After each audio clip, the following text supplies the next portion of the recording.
Chapter 12. The Search for the Wicked Witch. The soldier with the green whiskers led them through the streets of the Emerald City, until they reached the room where the guardian of the gates lived. This officer unlocked their spectacles to put them back in his great box, and then he politely opened the gates for our friends. "Which road leads to the Wicked Witch of the West?" asked Dorothy. "There is no road," answered the guardian of the gates. "No one ever wishes to go that way." "How then are we to find her?" inquired the girl. "That will be easy," replied the man. "For when she knows you are in the country of the Winkies, she will find you and make you all her slaves." "Perhaps not," said the Scarecrow, "for we mean to destroy her." "Oh, that is different," said the guardian of the gates. "No one has ever destroyed her before, so I naturally thought she would make slaves of you, just as she has of the rest. But take care, for she is wicked and fierce, and may not allow you to destroy her. Keep to the west, where the sun sets, and you cannot fail to find her." They thanked him and bade him goodbye, and turned towards the west, walking over fields of soft grass, dotted here and there with daisies and buttercups. Dorothy still wore the pretty silk dress she had put on in the palace, but now, to her surprise, she found it was no longer green, but pure white. The ribbon around Toto's neck had also lost its green color, and was as white as Dorothy's dress. The Emerald City was soon left far behind. As they advanced, the ground became rougher and hillier, for there were no farms nor houses in this country of the West, and the ground was untilled. In the afternoon, the sun shot in their faces, for there were no trees to offer them shade, so that before night, Dorothy and Toto and the lion were tired, and lay down upon the grass and fell asleep, with the woodman and the Scarecrow keeping watch. Now the Wicked Witch of the West had but one eye, yet that was as powerful as a telescope, and could see everywhere. So as she sat in the door of her castle, she happened to look around, and saw Dorothy lying asleep with her friends all about her. They were a long distance off, but the Wicked Witch was angry to find them in her country, so she blew upon a silver whistle that hung around her neck. At once there came running to her from all directions a pack of great wolves. They had long legs and fierce eyes and sharp teeth. "Go to those people," said the witch, "and tear them to pieces." "Are you not going to make them your slaves?" asked the leader of the wolves. "No," she answered. "One is of tin and one of straw. One is a little girl and another a lion. None of them is fit to work, so you may tear them into small pieces." "Very well," said the wolf, and he dashed away at full speed, followed by the others. It was lucky the Scarecrow and the Woodman were wide awake and heard the wolves coming. "This is my fight," said the Woodman, "so get behind me, and I will meet them as they come." he seized his axe, which he had made very sharp, and as the leader of the wolves came on, the Tin Woodman swung his arm and chopped off the wolf's head from its body, so that it immediately died. As soon as he could raise his axe, another wolf came up, and he also fell under the sharp edge of the Tin Woodman's weapon. There were 40 wolves, and 40 times a wolf was killed, so that at last they all lay dead in a heap before the Woodman. Then he put down his axe and sat down beside the Scarecrow, who said, "It was a good fight, friend."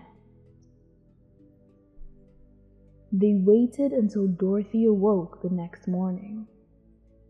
The little girl was quite frightened when she saw the great pile of shaggy wolves. But the Tin Woodman told her all. She thanked him for saving them and sat down to breakfast, after which they started again upon their journey. Now this same morning, the Wicked Witch came to the door of her castle and looked out with her one eye that could see far off. She saw all her wolves lying dead, and the strangers still traveling through her country. This made her angrier than before, and she blew her silver whistle twice. Straightway, a great flock of wild crows came flying toward her, enough to darken the sky. And the witch said to the King Crow, "Fly at once to the strangers, peck out their eyes, and tear them to pieces." The wild crows flew in one great flock toward Dorothy and her companions. When the little girl saw them coming, she was afraid, but the Scarecrow said, "This is my battle, so lie down beside me, and you will not be harmed." So they all lay down upon the ground except the Scarecrow. And he stood up and stretched out his arms, and when the crows saw him, they were frightened, as these birds always are by scarecrows, and did not dare come any nearer. But the King Crow said, "It is only a stuffed man. I will peck his eyes out." The King Crow flew at the Scarecrow, who caught it by the head and twisted its neck until it died.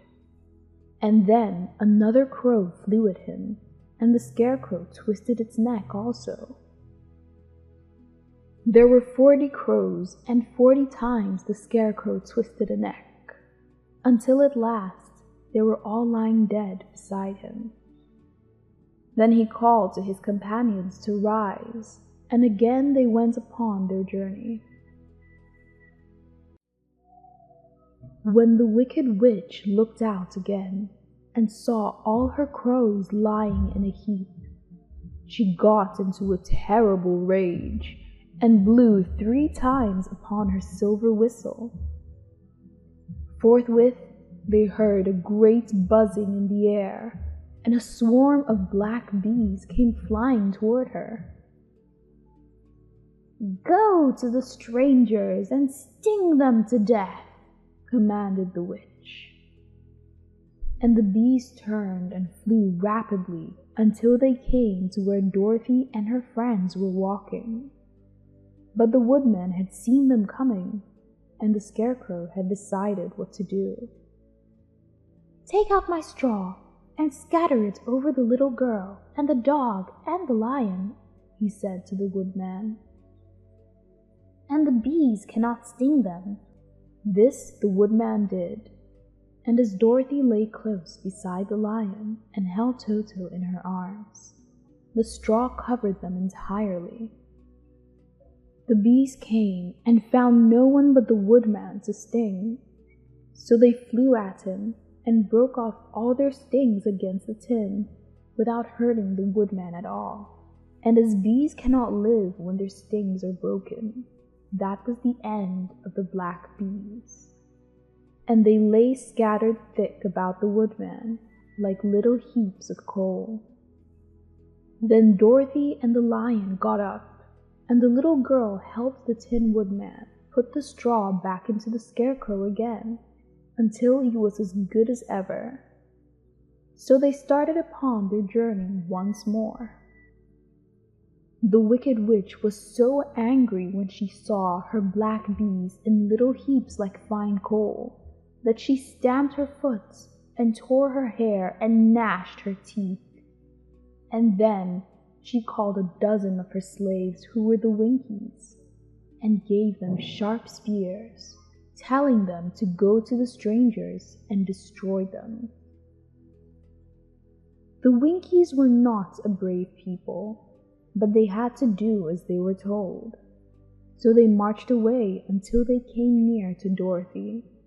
Then the lion gave a great roar and sprang toward them, and the poor Winkies were so frightened that they ran back as fast as they could. When they returned to the castle, the Wicked Witch beat them well with a strap and sent them back to their work, after which she sat down to think what she should do next.